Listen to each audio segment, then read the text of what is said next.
Hi అండి, నేను మీ మాధవిని. ఈరోజు మన రెసిపీ వచ్చేసి గులాబీ పూలండి. కరకరలాడుతూ స్వీట్గా చాలా బాగుంటాయి కదా ఈ గులాబీ పూలు. వీటిల్ని పర్ఫెక్ట్గా ఎలా చేసుకోవాలో చూపిస్తాను. మీరు కూడా చూసి ఈ పండగకి ఇంట్లో ట్రై చేయండి. ఈ గులాబీ పూలు చేసుకోవడానికి ఫస్ట్ ఇలా మిక్సింగ్ బౌల్ తీసుకొని దీంట్లోకి 1 కప్పు మైదా వేసుకోండి. ఏ కప్పుతో మైదా తీసుకుంటారో అదే కప్పుతోటి 1 కప్పు బియ్యం పిండి వేసుకోండి. అదే కప్పుతోటి మళ్ళీ 3/4 కప్పు చక్కెర వేసుకోండి.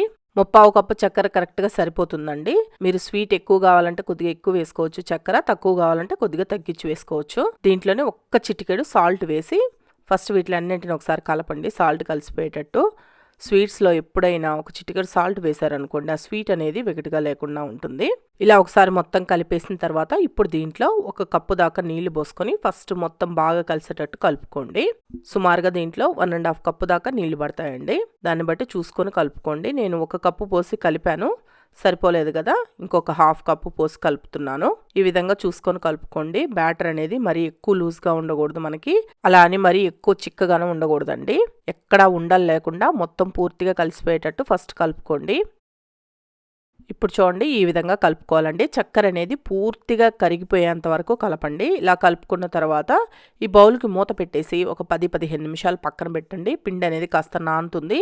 మీకు ఇంకా టైం ఉంది అనుకుంటే ఒక 2-3 గంటలైనా నానబెట్టుకునైనా గులాబీ పూలు చేసుకోవచ్చండి. నేను ఒక 10 నిమిషాలు నానబెట్టేస్తున్నాను. ఇప్పుడు ఒక 10 నిమిషాల తర్వాత మూత తీసి చూపిస్తున్నాను చూడండి. మనకి ఎక్కడైనా చక్కెర చిన్న చిన్న పలుకులు ఉన్నా కానీ బాగా కరిగిపోయి బ్యాటర్ అనేది ఇంకాస్త లూజ్ అవుతుందండి. ఈ విధంగా ఉంటుంది. మీకు ఇంకా బ్యాటర్ కొద్దిగా గట్టిగా ఉంది అనిపిస్తే ఒక 2-3 టేబుల్ స్పూన్లు నీళ్లు పోసుకొని కలుపుకోండి. అంతకంటే ఎక్కువ పోయొద్దండి. చూడండి, బ్యాటర్ అనేది ఈ విధంగా ఉండాలండి. ఇలా ఉంది అంటే కరెక్ట్గా కలుపుకున్నట్టు. ఇలా కలుపుకున్న తర్వాత పక్కన పెట్టేసి ఇప్పుడు బాండిల్లో డీప్ ఫ్రైకి సరిపడా ఆయిల్ పోసుకొని ఈ ఆయిల్ పోసిన తర్వాత గులాబీ గుత్తుని ఇలా ఆయిల్లో పెట్టేయండి. బాగా వేడెక్కాలండి. గులాబీ గుత్తు అనేది బాగా వేడెక్కితేనే మీకు గులాబీ పూలు చక్కగా వస్తాయి, అంటే ఆ గుత్తి నుండి ఈజీగా విడిపోతాయి. అందుకని ఆయిల్తో పాటు ఈ గులాబీ గుత్తుని కూడా బాగా వేడెక్కనివ్వండి. ఇప్పుడు ఆయిల్ బాగా కాగిన తర్వాత మనం గులాబీ పూలు ఆయిల్లో వేసుకుంటామనే ముందు పిండిని ఒకసారి ఇలా బాగా కలుపుకోండి. కలుపుకున్న తర్వాత ఈ గులాబీ గుత్తిని తీసి ఆయిల్లో నుంచి ఇలా పిండిలో ముంచండి. 3/4 భాగం వరకే ముంచండి, ఫుల్గా ముంచొద్దు. ఇలా గులాబీ గుత్తిని పిండిలో ముంచి ఆయిల్లో పెట్టండి. ఇలా లైట్గా కదుపుతూ ఉన్నారంటే ఆయిల్లో నుంచి ఈజీగా ఊడిపోతుందండి. ఒక 2-3 అంటే ఫస్ట్ ఒక 2-3 దాకా మీకు సరిగా రావండి. అలాంటప్పుడు ఇలా చాకుతోటి ఈ విధంగా అన్నారంటే ఈజీగా ఊడిపోతుంది. ఒక 2-3 వచ్చిన తర్వాత ఈ గులాబీ గుత్తు అనేది బాగా వేడెక్కుంటుంది కాబట్టి ఈజీగా వచ్చేస్తాయండి మిగతావన్నీ.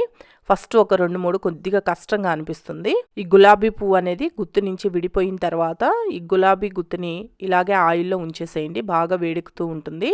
ఈ గులాబీ పువ్వు అనేది ఈ కలర్ వచ్చిన తర్వాత వెంటనే ఆయిల్లో నుంచి తీసేసేయండి.